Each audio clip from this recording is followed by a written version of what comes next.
Saludos amigos, gracias por acompañarnos una vez más a esta nueva entrega de Pulso Nacional, su revista de noticias con análisis, informaciones y comentarios de la actualidad política y económica del país.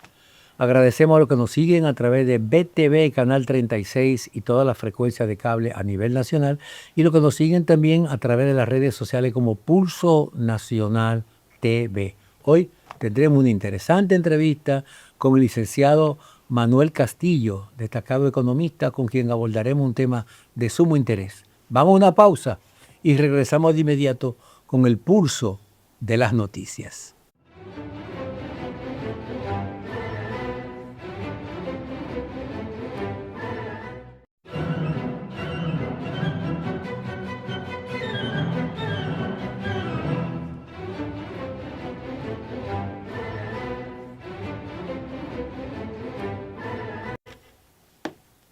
Hola Brita, ¿cómo estás? Todo muy bien, gracias al Señor, aquí presente en Pulso Nacional para hablar del tema más relevante, uno de los temas más relevantes de esta semana, y es la llegada de los aviones al país para combatir nuevamente el narcotráfico. Y con relación a esto, hubo una reacción por parte del canciller dominicano Roberto Álvarez, quien asegura y afirma que el acuerdo migratorio con el país, con Estados Unidos, no compromete la soberanía con los dominicanos, señores. Entonces, en ese contexto me gustaría saber su Mira, perspectiva sobre el caso. la situación no es un acuerdo. Realmente Estados Unidos y República Dominicana no han establecido un acuerdo para que República Dominicana reciba esos extranjeros en tránsito.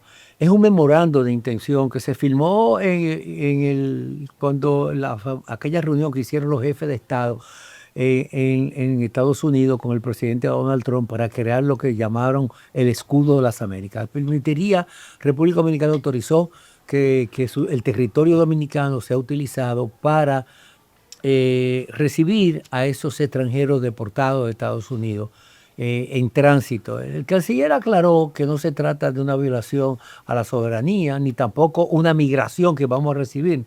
Esa gente no se va a quedar a vivir aquí. Es un tránsito que puede durar 2 días, una semana, hasta que se mande definitivamente a su país. Es un tránsito temporal, aunque eso ha creado un ruido muy preocupante en muchos sectores. Algunos dirigentes políticos de oposición han dicho que esa medida está violando la soberanía nacional y otros entienden que debió ser conocido por el Congreso. El propio presidente del Senado de la República, el senador Ricardo de los Santos, dijo que se contempla pedir interpelar al ministro de Relaciones Exteriores, al canciller Roberto Álvarez, para que explique los alcances y la duración de ese acuerdo. La verdad es que el acuerdo ha creado un ecosor en el país, porque realmente recibir temporalmente a estos extranjeros que van a estar en República Dominicana para después dirigirlo a su país, crea una situación muy incómoda. Pero vamos a una pausa y regresamos de inmediato con nuestro invitado de hoy.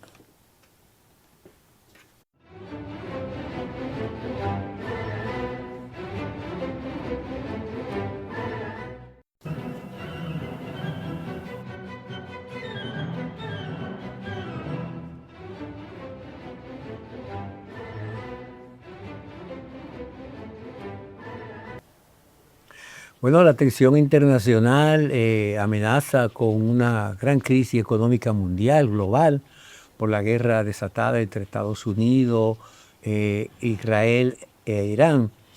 Pero del plano local también hay una situación muy preocupante, que es la situación que se ha creado, el debate sobre la explotación minera en la República Dominicana, sobre todo la soberanía ambiental, los problemas ambientales que produce la explotación minera y el caso reciente de la explotación de la mina de Romero en San Juan de la Maguana. Para tratar esto y otros temas, tenemos hoy como nuestro invitado al licenciado Manuel Castillo, destacado economista, especialista en economía agrícola y quien es miembro directivo y fundador del Colegio Dominicano de Economistas.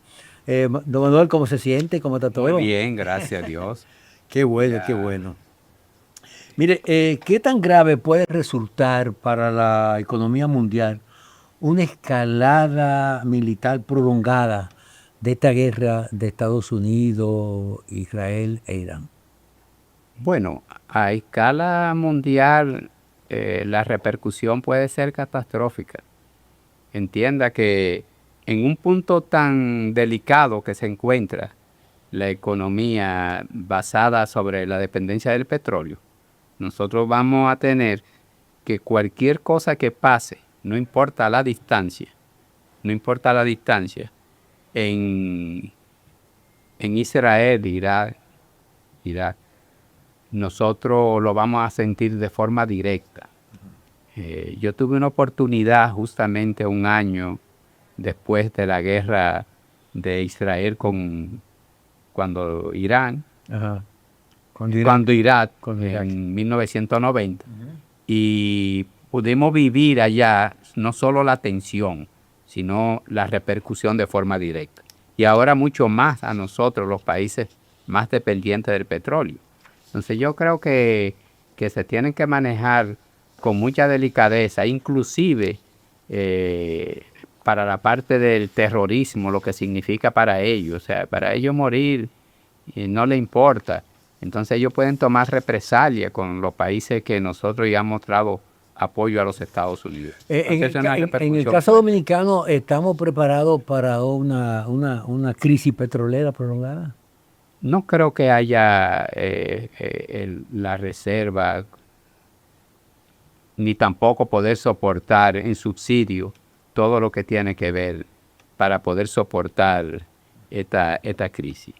O sea, eso va a tener una repercusión directamente en todos los precios de los bienes de consumo, de forma directa. ¿Y cuál es el verdadero interés económico, estratégico detrás de esta confrontación en el Golfo Pérsico, en el Medio Oriente?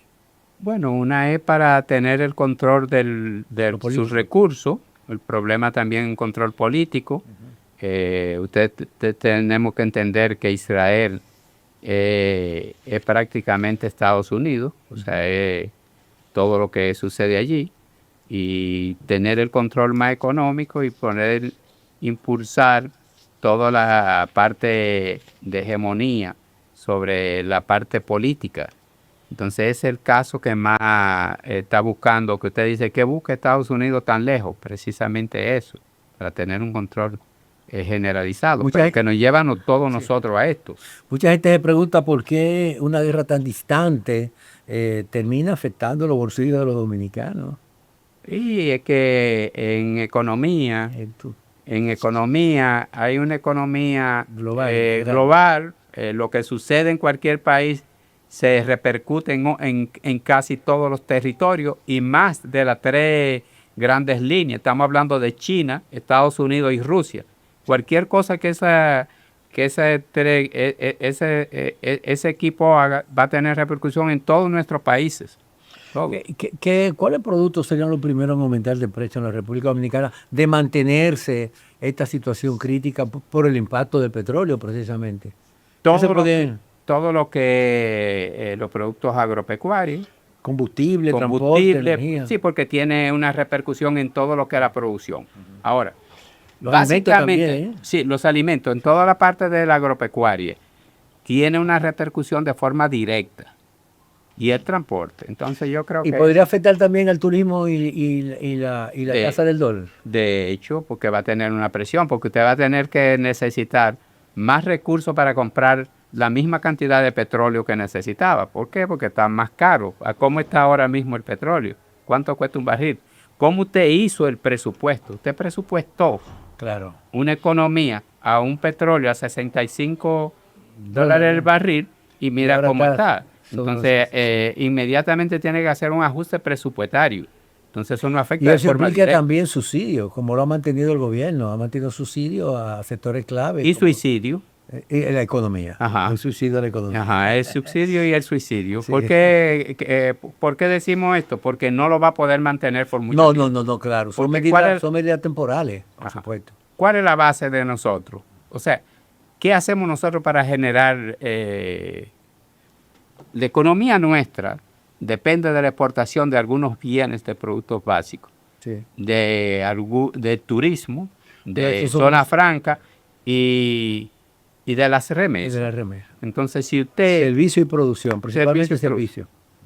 sobre todo servicio, porque el turismo que viene arrastrando y las remesas también, que son la parte de servicio, y zona franca, Y zona que es el servicio. O sea, porque de los tres grandes sectores de la economía, el agropecuario, Aunque hay de los servicios una industria, y el industrial. hay un sector industrial que está creciendo mucho. Eso le digo, Ha pero crecido mucho también. Sí. Tiene su impacto. tiene su impacto y su aporte, porque ya aquí en el proceso de transformación de la materia prima, nosotros estamos haciendo un gran aporte. Entonces, en ese sentido, ¿qué riesgo enfrentarían sectores tan sensibles como usted acaba de señalar, zona franca, construcción y turismo? Digo, en el escenario de que esta guerra sea prolongada, porque usted acaba de decir que la República Dominicana, la economía dominicana no está preparada para enfrentar un conflicto bélico por mucho tiempo. Yo creo que la economía de ningún país del mundo está preparada para eso. Ninguna. Hay países que sí, que tienen su propia producción de petróleo y podían protegerse, pero hay otros que no. Por ejemplo, la República Dominicana no produce petróleo. Dependemos de la exportación de petróleo. Ni siquiera tenemos capacidad de almacenar petróleo por cantidad suficiente. Entonces, eso nos limita también.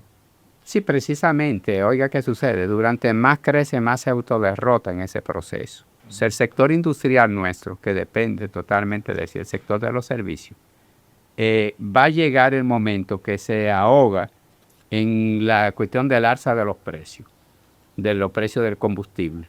Y entonces esa dependencia se va a cargar ¿dónde? Hacia los sectores productivos. O sea, la industria nuestra es verdad que lleva un proceso de desarrollo, de inserción y competitividad, porque hay un nivel de inversión considerable, pero se corre el riesgo que ahora mismo eso se frene y lo que vino creciendo viene en retroceso, porque ¿cuánto está creciendo la economía dominicana? ¿Y de qué está creciendo? O sea, el sector que más aporta en República Dominicana es el turismo. Ahora Y se ve afectado por y una se ve guerra, afectado de claro. forma Sí, claro. lo que dejan de llegar más el incremento de los precios Sí, claro. de tanto Eso del tiene un transporte impacto. de forma directa Y la alimentación. y la alimentación. Porque el país, usted entiende que el país depende demasiado de factores externos.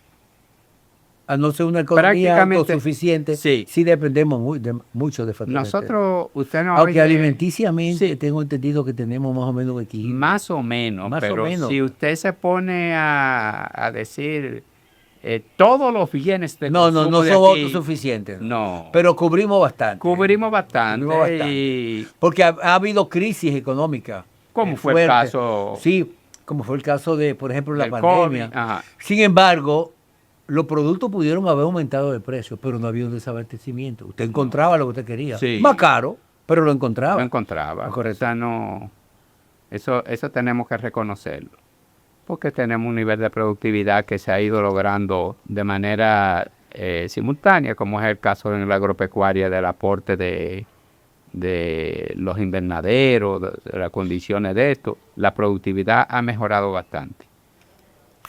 ¿Cómo afectaría entonces, cómo afectaría el gobierno? Porque se ha señalado que el gobierno quizás no está preparado para aumentar los precios cómo manejaría, enfrentaría la crisis de un aumento sostenible del petróleo y cómo podría venir contribuyendo con los subsidios a los combustibles y qué tan sostenible sería esto para las finanzas públicas. O sea, el escenario que yo quiero plantear es, ¿está el gobierno en capacidad de seguir subsidiando el combustible y otros sectores sensibles ante esta crisis? ¿Y cómo sería el impacto ya desde el punto de vista económico, como usted lo domina bien, en las finanzas públicas? ¿Cuál sería el impacto en las finanzas públicas? Mire, es catastrófico. No creo que si no se aplica el subsidio para que no se convierta en suicidio, necesariamente tiene que ser muy focalizado a corto plazo y muy bien dirigido. ¿Qué es lo que tenga un sucede? impacto directo, ¿verdad? Que tenga un impacto directo, porque aquí llega el momento, ¿hasta dónde lo puede soportar?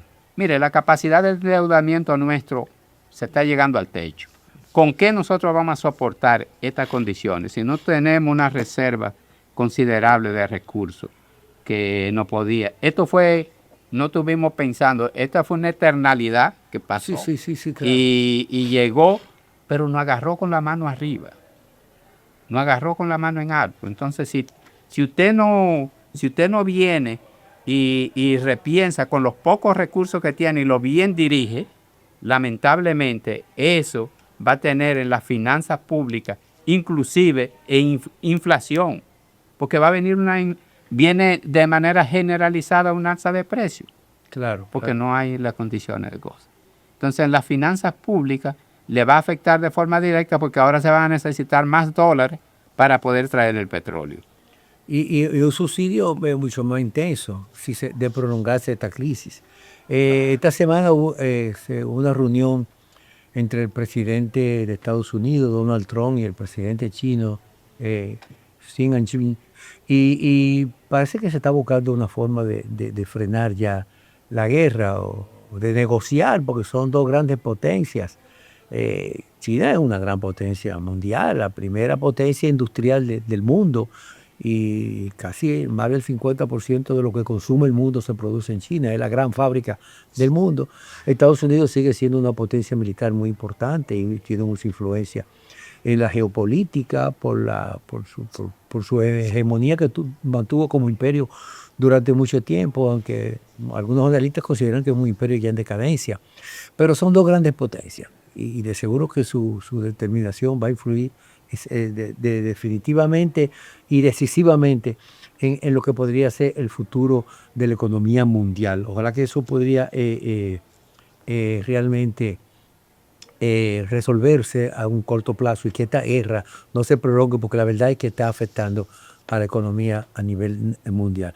Hay una situación, ya analizando ya la situación de la economía en República Dominicana, como presión fiscal directa a la población. El gobierno, como se sabe, subsidia una parte importante de los combustibles que se consumen a través de la gasolina, subsidia también el transporte público, también una parte importante, y subsidia también la electricidad que llega a los hogares.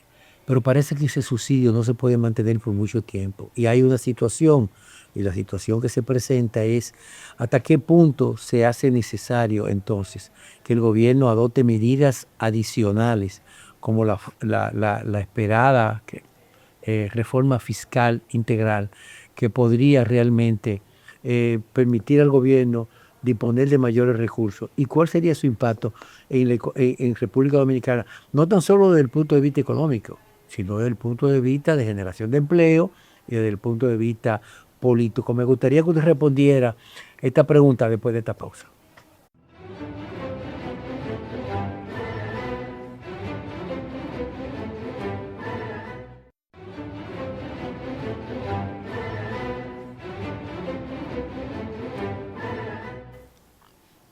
Conversamos con el economista Manuel Castillo. En el segmento anterior hablábamos de la presión fiscal que podría resultar para el gobierno, el continuar con los subsidios a los combustibles como consecuencia de la guerra de Estados Unidos e Israel contra Irán, y que eso podría poner de nuevo al tapete la necesidad o de aumentar el endeudamiento del país o buscar la forma de una reforma fiscal integral que permita al Estado recibir más recursos. ¿Cuál sería el impacto de esta medida en la economía dominicana? Bueno, lo primero es que aquí una reforma fiscal en este momento puede generar un problema social, pero es una necesidad de la reforma fiscal. ¿Qué sucede? El gobierno está atrapado en que la economía viene decreciendo en un mal momento, no atrapa. Viene el caso de esta crisis petrolera que acabamos de conversar y viene la particularidad de que la reforma fiscal no se aplicó en el momento que tenía que aplicarse por un temor y una presión política o el temor más a lo que podía hacer. Si usted le tiene miedo a la cabeza, no puede comer. Si tiene miedo a los ojos, no puede comer cabeza. Eso dicen esto. Entonces, se tenía que tomar en un momento las medidas que tenían que tomarse indistintamente de lo que pasara. Eso es como cuando le detectan un cáncer, un tumor maligno. Hay que hacer la cirugía de vida o muerte. Había que hacerla, pero no se tomó. La otra es que usted no puede hacer 1000 reformas fiscales, puede tener 1000 cantidades de entrada de recursos, pero si usted tiene los gastos, si no tiene una disciplina en bajar el gasto corriente sobre todo, Siempre hay un déficit. va a ser un en la déficit. finanza. Mire, los gastos de capital aquí son mínimos, pero el gasto corriente es enorme. Entonces, esa reforma fiscal, tú lo que va a terminar es la gente presionándose con la entidad de los impuestos y las condiciones de encarecimiento de la vida que va a llegar, y va a llegar el momento de que eso se puede convertir en una revuelta, y eso es peligroso. Entonces hay que manejarlo. Es verdad, y nosotros somos conscientes que tenemos que ir pensando en que si el gobierno no le ingresa más recursos, va a tener menos capacidad de gasto. Sí. Y viene el problema del endeudamiento, señores. Claro. Ahora mismo 3.5% del Producto Interno Bruto están dirigidos para pagar el servicio de la deuda. Servicio de la deuda. Eso es grave. O sea, tú me estás hablando a mí de que prácticamente el % de educación, de lo que se paga de educación, es lo que usted tiene a pagar comprometido con la deuda. Sí, sí. Y es pagando intereses y tomando dinero prestado para pagar intereses. Mire, eso es fuerte. ¿Y qué recomendaciones haría usted al Banco Central y al Ministerio de Hacienda en este momento? Bueno, básicamente de aplicar lo correctivo de que se bajen los gastos corrientes, una disciplina en el gasto. Nosotros estamos viviendo por encima de nuestra posibilidad. Nosotros vivimos como un país rico, aquí con unas importaciones de vehículos de lujo, gastos de toda parte. Nosotros somos una gente que está gastando y gastando, y los niveles de ingresos que estamos teniendo no se corresponden como tal. Entonces nosotros vamos a tener que sincerizar, vivir verdaderamente lo que somos. Una economía en desarrollo, pero con una disciplina del gasto, y una buena dirección de lo que va a ser la inversión para el crecimiento futuro, presente y futuro. Porque si tú no mejoras los niveles de crecimiento, tú tienes que buscar los ejes que son pivotes del crecimiento. Aquí encontramos el turismo, pero tú tienes que encontrar algo más sostenible en el caso de la producción agropecuaria, en el caso del sector agropecuario, el caso de las exportaciones de bienes de los servicios, el caso de la industria, de un mayor apoyo sobre el sector industrial y el procesamiento. Entonces yo creo que esa es la parte que tiene que enfocar el gobierno para poder dirigir la economía hacia retomar el proceso de crecimiento que se tenía. Si aterrizamos ya en la situación social y política, en términos sociales, ¿qué sectores considera usted que serían los más golpeados por esta crisis internacional? Ese es un eje transversal, atraviesa todos los sectores, pero el más golpeado es la clase media y la clase media baja. La clase media, porque a él es que le cargan todos los impuestos, porque la retención y el cobro de los impuestos van más de forma dirigida hacia ellos. La clase más pobre tiene menos capacidad de pago de ese impuesto, pero también no hay una disciplina del cobro de esto porque se le tiene miedo porque son votantes.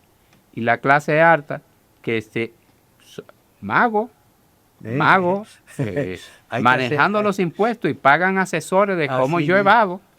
Espérate, ahí sí es verdad. Entonces yo creo que es en esa tripleta que se arma ahí, los más perjudicados son los pobres, lo de la clase media baja y la clase media, clase media alta.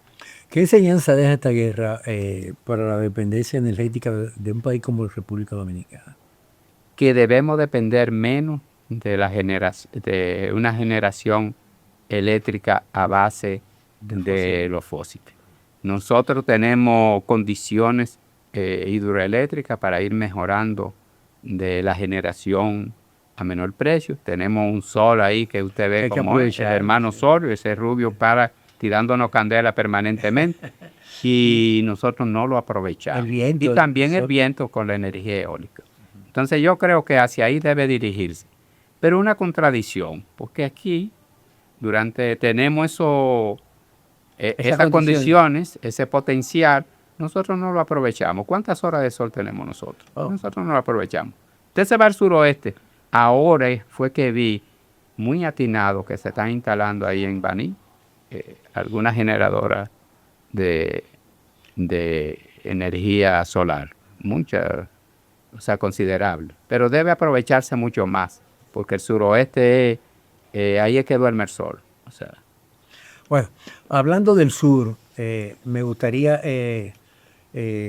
abordar un tema que es sumamente interesante, que en los últimos días ha provocado mucha controversia, y es la situación que se da en su provincia, en San Juan, con relación a la mina de oro de Romero. El gobierno suspendió los trabajos de exploración de la mina y por la presión que hizo la comunidad y los sectores realmente ambientalistas. ¿Considera que usted que esa decisión fue correcta? La decisión fue correcta, pero fue con una pistola apuntando en el pecho. ¿Cómo así? O sea, en el sentido de que el gobierno le había permitido a ellos explorar, y dicen inclusive que explotar en uno de los acápites que dicen. Yo entiendo mejor que era de exploración. Exploración. Pero en la exploración lo que nos sorprende es que ya ellos saben antes de que hay 1.200.000 onzas de oro. Sí.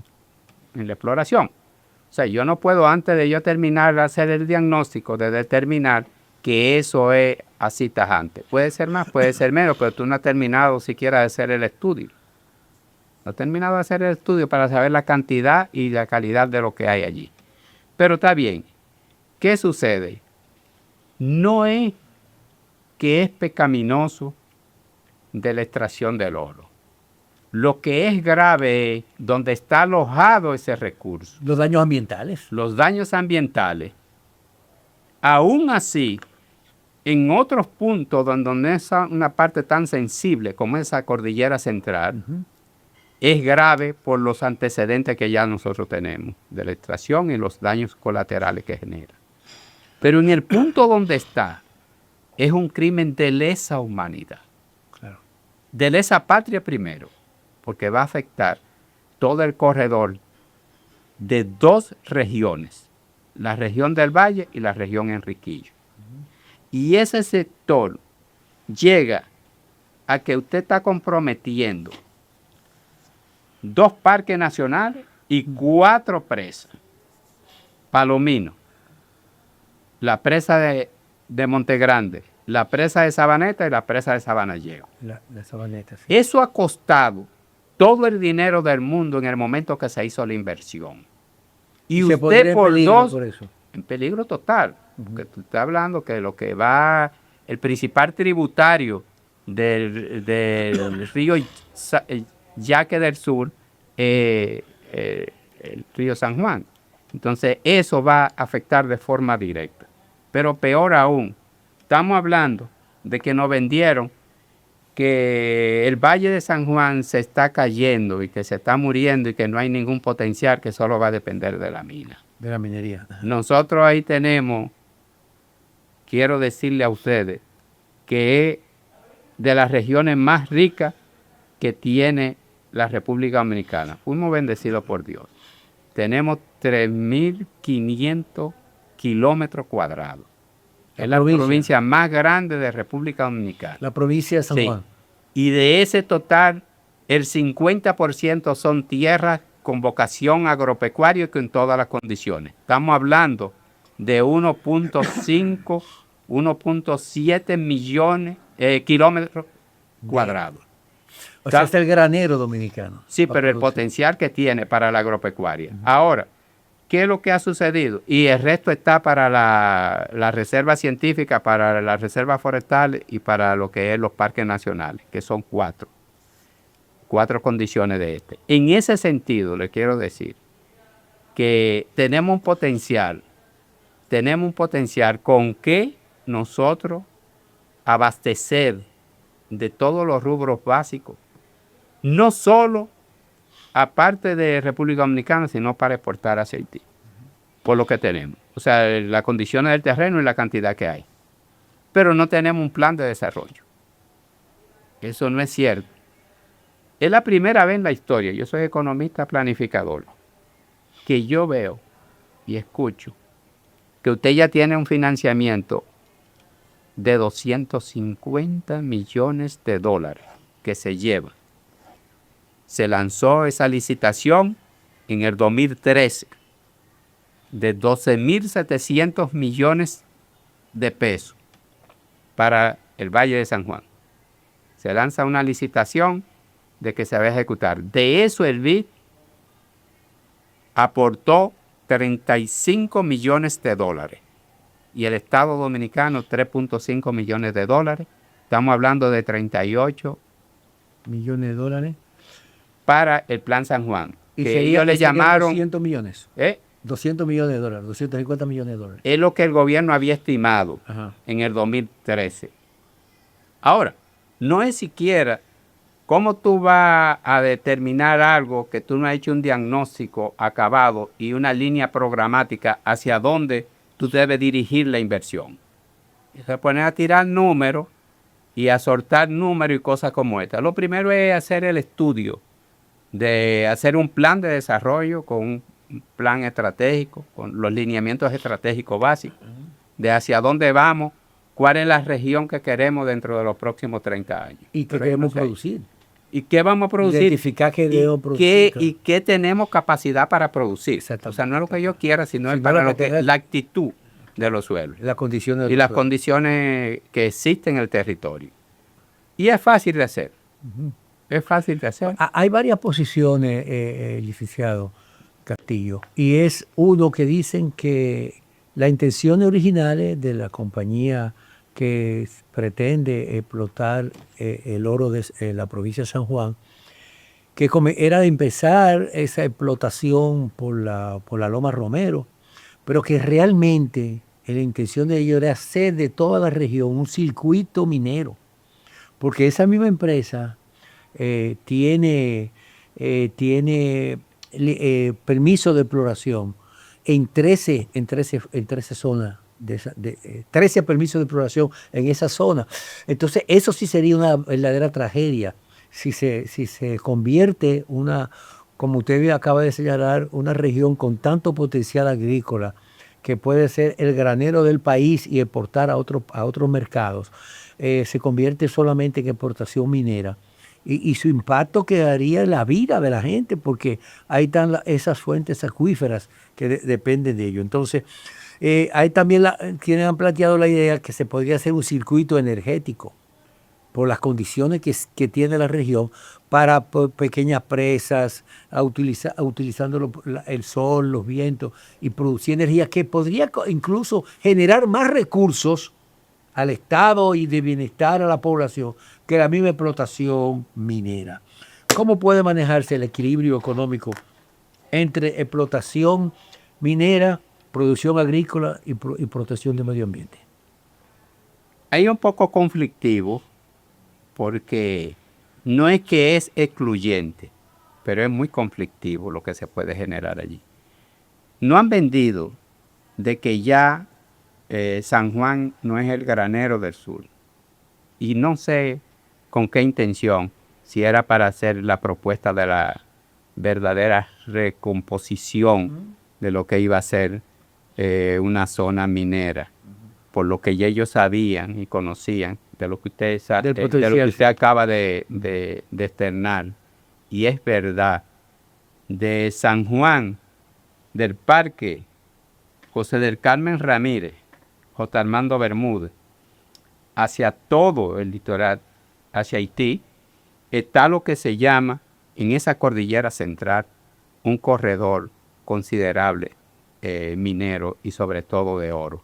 Entonces, en Villanacaona, en Restauración, en la parte de Nalga de Maco, en esa zona, ahí el crimen es mucho más grande, porque ahí nace un río el río Joca, que es tributario del Artibonito, que es una parte internacional, es el río más largo de la isla, con 9.000 kilómetros cuadrados de distancia, de longitud, el más largo, que aquí nada más se dirigen 2.500 kilómetros, pero el resto recorre la cuenca hacia Haití.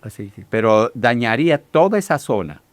Pero una forma de que le estoy explicando de que no sé si dirigido, porque nos están diciendo, nosotros hicimos ensayo, y aquí debo señalizar, que allí hay un instituto de investigación, el IDIA, en Arroyo Loro, que ha liberado algunas variedades tanto de habichuela como de guandul en base de granos básicos. Y lamentablemente se ha caído. Pero a Esther Coniá, que nos acompaña siempre en proceso de investigación, nosotros no hemos querido aprovechar ese recurso para ir lanzando lo que se llama una verdadera programación sobre el recurso que tenemos y la explotación agropecuaria. ¿Para quién? Señores, nosotros tuvimos un momento allí en las matas de Farfán de producir tantos vegetales para exportación, que nosotros podíamos exportar, ¿usted sabe dónde? Si se está haciendo un aeropuerto ahora doméstico, para todo el este de Por Dios. Claro. Todos los vegetales, porque tenemos todas las condiciones. Y instalamos en las matas de Farfán un invernadero que provocó una inversión de un judío de 90.000 metros de invernadero. Oh. Le estoy hablando de 5.000 metros que nosotros comenzamos como ensayo, como escuela para los hijos de productores. Ya va por 90.000 metros. Pero de inversión privada. El nuestro tuvimos ahora que pararlo en las condiciones y entregarle al gobierno, prestárselo por 7 años para que ellos lo utilizaran en el proceso. Lo que significa definitivamente que hay un potencial importante en la zona. Claro. El tema es muy interesante y yo aquí me gustaría también profundizar un poco sobre lo que piensa la gente, las motivaciones y cuál sería definitivamente el futuro de San Juan de la Maguana ante esta disyuntiva. Pero vamos a una pausa y continuamos con Pulso Nacional. Está bien.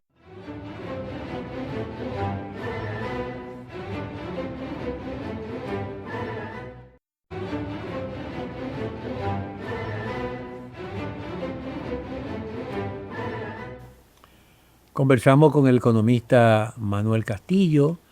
Hemos dilucidado ya el impacto que está produciendo en la provincia de San Juan la amenaza de explotación de los yacimientos de oro y su impacto en la agricultura. Algunos sectores hablan los opuestos a la explotación minera, que los riesgos que implicaría eso para el agua y la agricultura. ¿Es compatible, profesor Castillo, la minería con la producción agrícola en San Juan? ¿Y sería una salvación o una amenaza a la provincia? Por el punto donde está localizado y se ha identificado la mina en este momento, la mina más importante, que es la de oro, es una amenaza. Es una amenaza porque está en una parte tan sensible como es el nacimiento del río San Juan y otros acuíferos que está en todo el corredor. Debo decirle que ahí se inicia el corredor. A pocos metros de ahí, a pocos kilómetros, perdón, se alcanza a ver, se divisa el Parque Nacional J. Armando Bermúdez. Sí. Y ese caso, hasta el corredor que le acaba de decir, hacia la frontera con la provincia de Elías Piña, todo lo que es la cordillera central, se encuentra el único volcán muerto de la isla, que es la loma de Catanamatías. Y todo ese corredor, esa franja, es donde nacen los principales ríos que nos abastecen de agua a nosotros. Le decía del río Joca, que es tributario del Artibonito, y en la parte ya hacia el oeste, y en la parte este el río San Juan. Entonces, esos son los tributarios del valle. Entonces, el agua vamos a tener que importarla. De explotarse y contaminarse, esos acuíferos, vamos a tener que importar agua hasta para tomar, porque esa parte nosotros vemos que estamos en un punto tan frágil que en este momento lo que va a generar esa mina para la provincia de San Juan, debo decirle que solamente el sector agropecuario bien tecnificado, bien racionalizado el uso del Duplica agua, esos beneficios. más que lo duplica. Oiga en qué Multiplicaría esos beneficios. y en qué se basa nuestro principio. Nosotros tenemos, le decía ahorita, alrededor de 1.700 kilómetros cuadrados, multiplíquelo por 100 para llevarlo a hectáreas, de suelo de categoría agropecuaria, que puede producir para abastecer con un buen sistema de tecnología, acorde con esto, con qué abastecer. Eso está certificado. El consumo, sí. Y nosotros tenemos estudios. Esa ha sido la región más estudiada que el álgebra de Bardol. Sí, yo debo decirle que está bien estudiada, que tienen todas las condiciones. Entonces yo considero que sería eso un crimen y un desuso, una mala utilización de los recursos. Escúcheme, tenemos cómo utilizarlo. Oiga, ¿qué sucede? Con 3 cooperaciones, un programa. La cooperación de los japoneses, un acuerdo con Japón, acuerdo con Israel y acuerdo con Alemania. Nosotros hacer un gran plan de desarrollo sobre la zona. Y ellos estarían dispuestos. Bueno, lo que se alega muchas veces es que este tipo de explotación, y eso fue el argumento que se utilizó para vender el proyecto, que era una serie de tecnología que realmente no va a ocasionar daños ambientales. ¿Usted cree que realmente esa promesa es una promesa difícil de cumplir? Y además, ¿existe supervisión técnica en República Dominicana para determinar si realmente esa explotación en la forma que ha sido planteada se puede realizar sin ocasionar los daños ambientales que se prevé que puedan ocasionar, tomando en cuenta la experiencia que han hecho otras explotaciones mineras, como el caso de Barrigor y de Falcon Brick en la provincia de Cotuí y Monseñor Noel? Bueno, yo no soy experto en esa tecnología de explotación minera. Lo más cerca que tuve de una mina fue en Alemania, en la Alemania socialista, y vi la manera responsable de cómo ellos traían el carbón. Y era que quitaban toda la capa vegetal, extraían el mineral y luego le tiraban la capa vegetal. Y antes tienen que tardar 10 años para la recomposición del suelo otra vez, tapando la misma capa. Aquí no la conozco y no creo ahí. Ahí, mire, puede ser.